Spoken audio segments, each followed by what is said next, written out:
viewers, I'm your host Uzma Jafri with another episode of South Asia Focus. Let's begin the show. US President Joe Biden has come up with a fresh withdrawal date for US troops from Afghanistan. 11 September, with its historical and symbolical significance, is the day when US forces will leave Afghan soil permanently. The decision comes after Biden conceded that it was tough for his administration to withdraw by May 1st, the deadline set during the deal signed between the Taliban and the previous Donald Trump administration.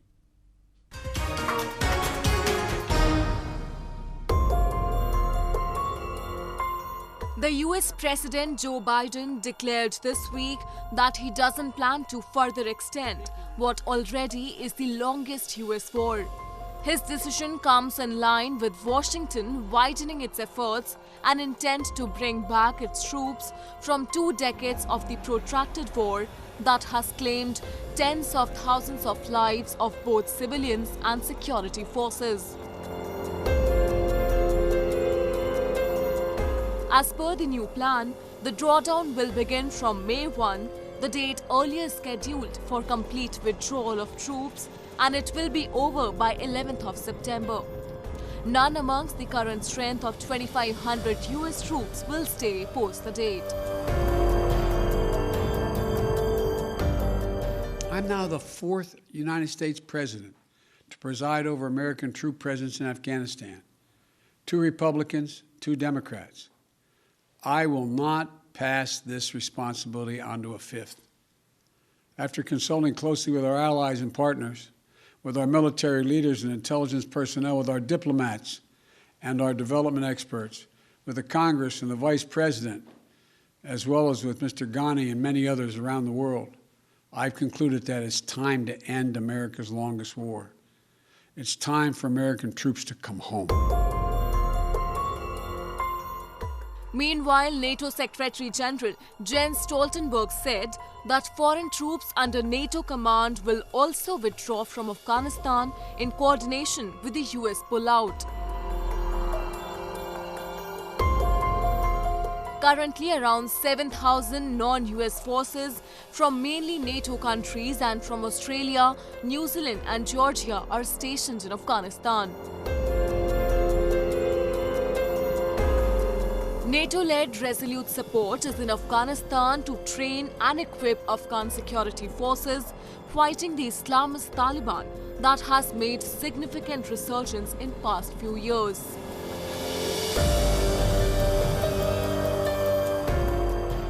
In the light of the US decision to withdraw, foreign and defense ministers of NATO discussed the way forward today and decided that we will start the withdrawal of NATO resurge support mission forces by May 1st. Our drawdown will be orderly, coordinated, and deliberate. We plan to complete the withdrawdown for all our troops within a few months. Non-NATO and non-US forces too will be leaving Afghanistan in next 5 months. Australian Prime Minister Scott Morrison said that the war had already rendered heavy losses to Australian forces in Afghanistan. While NATO exit might have made it mandatory for Aussies to leave, observers say such decisions were always being considered in Canberra ever since their troops were found guilty of civilian killings.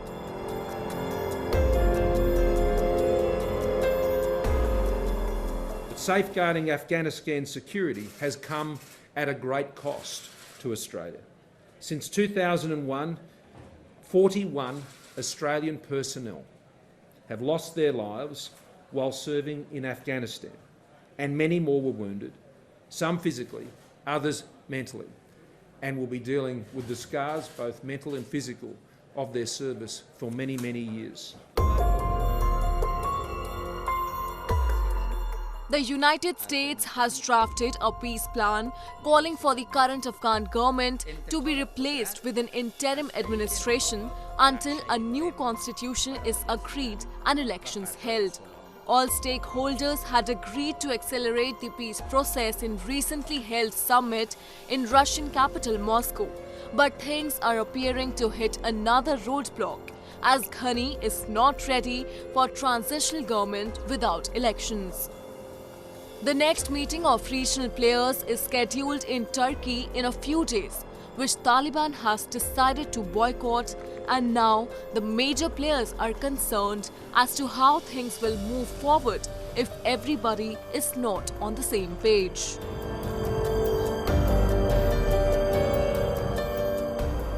The US President Joe Biden may have delayed the troops' withdrawal date by a few months, but the departure of US forces from war-torn Afghanistan is imminent.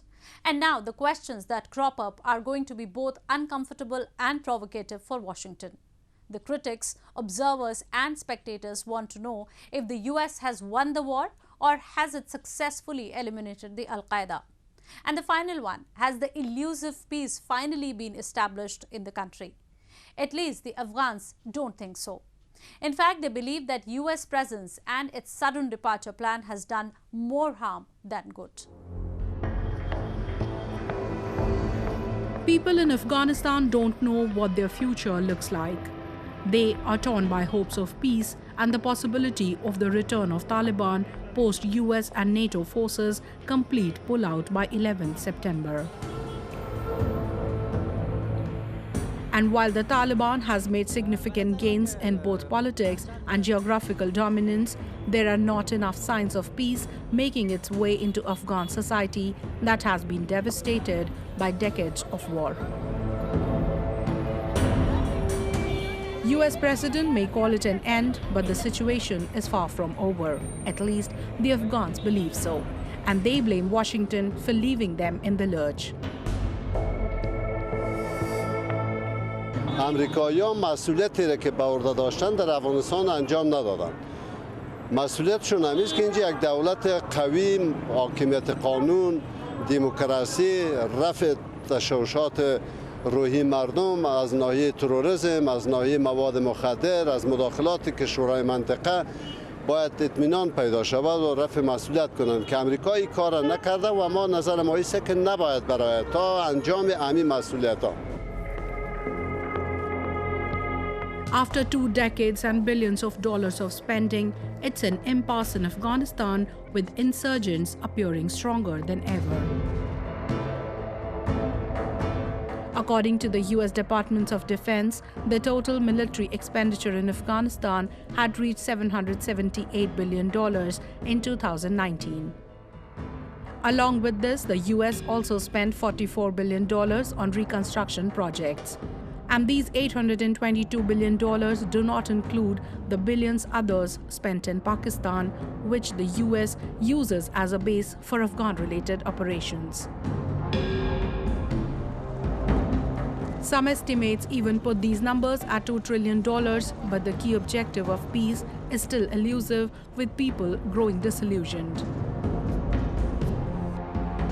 در مورد صلح ما اگر بگوییم صلح یگانه پدیده است که همگی تقاضا همین ملت است وی، اما اگر خارجی ها اینجا باشند صلح در افغانستان خیلی ناممکن است و بودن از افغانستان خیلی به مشکلات را برمی‌گیره.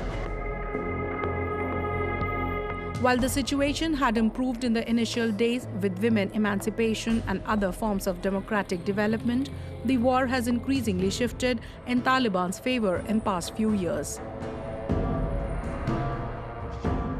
US forces have suffered more than 2,300 deaths and around 20,660 soldiers injured in action. The loss of life amongst the national military and police in Afghanistan has been more than 64,100 since October 2001. Experts fear the security situation is likely to be doomed if the US pulls out completely. The United States' credibility and standing and stature around the world will be severely damaged if in the case of the withdrawal of US forces, Afghanistan plunges into a deadly civil war. And it will be a big blow to US credibility and US standing in the world. The Washington-backed civilian government, too, hasn't accomplished much. Complacency and corruption have been identified as two of its key components. And the fragile Afghan security system, which will be left to defend the country on its own, is beleaguered by limited capabilities and scant resources. An average of 8 Afghans were killed and 15 were injured every day in 2020 due to ongoing fighting, according to United Nations data, which surged following the start of peace negotiations in September. Analysts fear with 0 US troops on the ground in the coming months, those numbers will only go up in the future. Moving on. A massive COVID resurge coupled with multiple mutations has gripped entire India. The country has reported over 200,000 cases for successive days. The only reprieve has been a lower fatality rate. Delhi has ramped up vaccination drive and state authorities have scrambled to impose stricter curbs.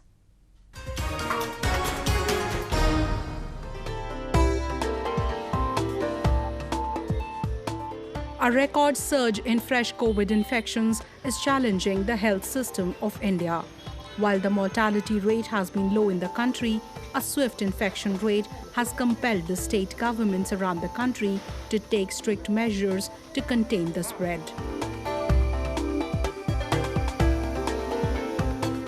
Capital New Delhi has imposed weekend curfews under which all services, barring essentials, will remain suspended on Saturdays and Sundays. The state with the highest cases, Maharashtra, has imposed lockdown-like restrictions until the end of the month. Other states too have come up with strict measures. Meanwhile, the health teams on ground are racing against time to vaccinate everybody in the age brackets. The administration has laid special emphasis on the far-flung areas where the infection rate is not intense, but complacency could prove disastrous. We have organized the vaccination session and screening of working people in this rice mill. Here we vaccinated some few people above the age of 45 years with the document of election card and driving license and other. With the virus raging in the country, the only hope that remains is a ramped-up immunization. As part of the vaccine outreach, healthcare workers traveled in an auto rickshaw to reach a rice mill in Bavla village on the outskirts of Ahmedabad city to vaccinate workers at the site. With over 14 million cases, India is the second worst affected country, trailing only behind the United States. The only reprieve amidst the crisis has been a low mortality rate and a fast recovery rate. In order to accommodate more patients for treatment and to provide isolation facilities, several spaces ranging from banquet halls to indoor stadiums have been converted into quarantine centers.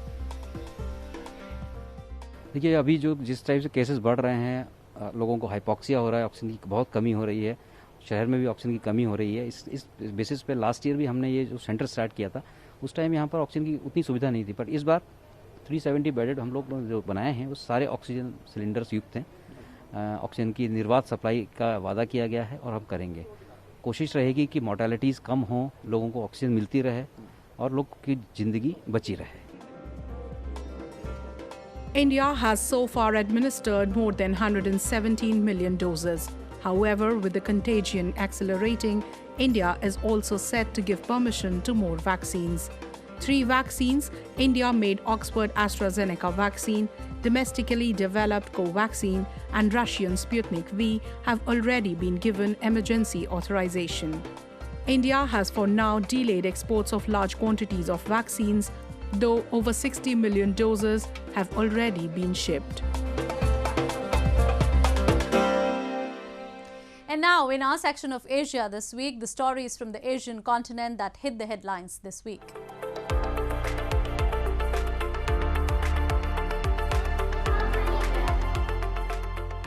Taiwan has said that it will work with the United States to deter adventurous maneuvers and provocations amid growing Chinese threats. President Tsai Ing-wen's statement came in the backdrop of US emissaries visiting Taipei to signal Biden's commitment to Taiwan and its democracy. 台湾作为积极贡献国际社会的一份子，我们非常愿意和理念相近的国家，包括美国，共同守护印太区域的和平及稳定，并且阻止冒进以及挑衅的行为。 The island, which has been asserting its sovereignty against the Chinese claims, has complained over the last few months about almost daily missions by China's Air Force near its Air Defense Identification Zone, or ADIZ. 25 Chinese aircraft, including fighters and nuclear-capable bombers, entered Taiwan's ADIZ on April 12 in the largest reported incursion to date.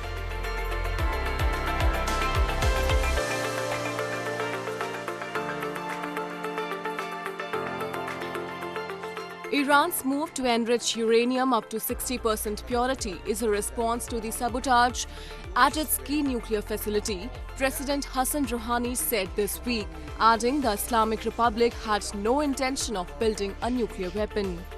After an explosion at its Natanz uranium enrichment site on Sunday, blamed by Tehran on arch foe Israel, Iran said it would begin enriching uranium at 60%, a move bringing the fissile material closer to levels suitable for a bomb. این که شما میبینید امروز ما اعلام کردیم آیار 6 رو در نتنز فعال خواهیم کرد یا غنیسازی رو به 60% خواهیم رساند، این پاسخ خباست‌های شماست. نمیتونید شما توطئه کنید علیه ملت ایران، نمیتونید جنایت کنید در نتنز، دست شما رو ما میبریم وقتی جنایت کردید. 2 تا دستتون رو ما زدیم، یکیش با آیار 6 زدیم، یکیش با 60% زدیم. Iran also said it would activate 1,000 advanced centrifuge machines at the site. Israel, which the Islamic Republic does not recognize, has not formally commented on the matter.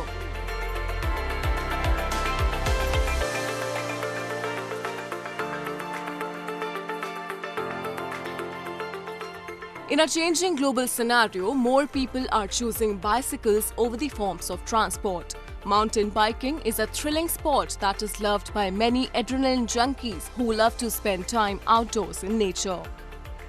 Bringing about a biking revolution, Yamaha has decided to use its expertise of making both motorbikes and e-bikes to create new mountain flagship e-bike.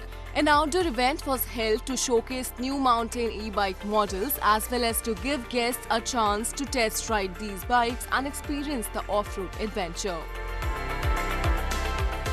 発売当初1993年から発売しましたけれども、その当初はですね、主に高齢者のお客様がメインのお客様でした。で、その後ですね、主婦層を中心として、もうちょっと若い世代に広がってきました。で、現在はですね、通勤通学といったさらにヤングの層に広がっておりまして、こういうユーザーの広がりそのものが市場の広がりになって市場がどんどん拡大しているというものでございます。地球環境問題というのがありまして、ヨーロッパを中心に電動化というものがかなり進んでいると思います。これに向かって我々のこの電動アシスト自転車CO2 の排出ケースが非常に小さくなっておりますので、可能性があるんじゃないかと期待しております。The interest in mountain biking has been on the rise since mountain bike cross country was added to Olympics. Next, we take you to Ishigaki Island, which is located in southwestern Japan and is famous for its emerald sea and picturesque views. However, monsoon has been a challenge for agriculture production on this island, but with the help of technology and monitoring systems introduced by Panasonic Corporation, the island is now producing fresh vegetables and fruits. Equipped with a real-time monitoring system, carbon dioxide, humidity and light sensors, an intelligent greenhouse has been developed to solve the environmental problems and produce healthy edible crops. こちらの方がですね、トマトを栽培しているところになります。ご覧いただけますかね、一部かなり赤く実っております。品種は滝種苗さんの桃太郎ホープという品種になりまして、で通常は 10R あたりですね、いくらということで、この石垣島の我々の実証試験では 10R あたり40トン取れるというふうな結果が出ます。今度はイチゴを栽培しているハウスになります。イチゴはトマトに比べてですね、より高い温度が苦手、涼しい温度を好む、そういう作物になりますので、こちらは先ほどのトマトよりもさらに冷やす工夫というのをしています。今ちょうどこのミストがかかってきました。たくさんのイチゴを取るためにはですね、いわゆる光、光合成を活発化させるために光も必要なんですが、しかし光をあまり入れすぎると今度熱くなるということで、こちらは特に新しい挑戦として LED を使った歩行ですね、光を補うもの、こういうものを使っております。A seminar was also held to introduce technologies that achieve cultivation of fresh fruits and vegetables in hot and humid areas all year round by using a cloud-based integrated environmental control system.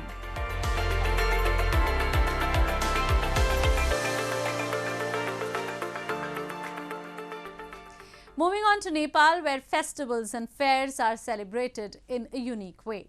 Each community respects and enjoys the culture of the other communities. Recently, Biska Jatra was celebrated in Nepal's Bhaktapur city. Devotees flocked to Tomadi Square to take part in the ritual, where the idol of Lord Bhairab was carried to the chariot and devotees were indulged in a tug of war. Have a look.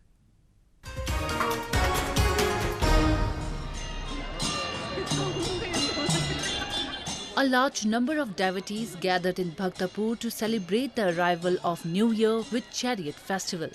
Amid COVID-19, the people flocked to the Tomadi Square to take part in the Biska Jatra fair, where idol of Lord Bhairab was carried to the chariot. The three-story chariot made of wood in pagoda style is pushed and pulled around the settlements with the statues of Bhairav Nath and Betal as a part of this festival. प्रथम पहिलो दिनमा आज त्यहाँ भैरव धामको त्यहाँ देगल छ त्यहाँबाट बाहिर ल्याएर त्यहाँ त्यो खटमा राखेर अब त्यहाँ यसो गर्छ तल एकेर लान्छ माथि लान्छ हैन फेरि उता उता रहेपछि त्यहाँ राख्छ तल त्यहाँ राख्छ। The Biska Jatra festival is celebrated for 9 days and 8 nights. It is the only festival that does not follow the lunar-based Nepali calendar. During the festival, the Tomadi Square was packed with revelers and devotees who came here to participate in the annual event Biska Jatra. On the eve of Nepali New Year, a large pole is erected and 2 long pieces of cloth hanged upon it to represent the dead snakes. The next day, the pole is pulled down and Nepali New Year officially commences. According to legends, this celebration is the festival after the death of the serpent. Biscuit भनेको नेवार भाषाले biscuit सर्प मारेको जात biscuit भनेको सर्पले मारेको त्यही मारेर एउटा त्यो त्यहाँ लिङ्ग उठाउने ठाम छ त्यहाँ लिएर त्यो हलिमपट्टा भन्छ त्यो बिस्किटको जात्रा भनेको त्यही सर्प काटेर त्यसको सबैले देख्नेले त्यो राख्यो बिस्किट जात्रा त्यही। The celebrations amid the pandemic reflect the strong faith of people in Nepal to preserve their traditions and rituals. Biska Jatra, one of the popular festivals of Nepal, is celebrated at the start of the new year on the Bikram Sambat calendar. With that, we come to the end of this week's episode. See you next week. Goodbye and take care.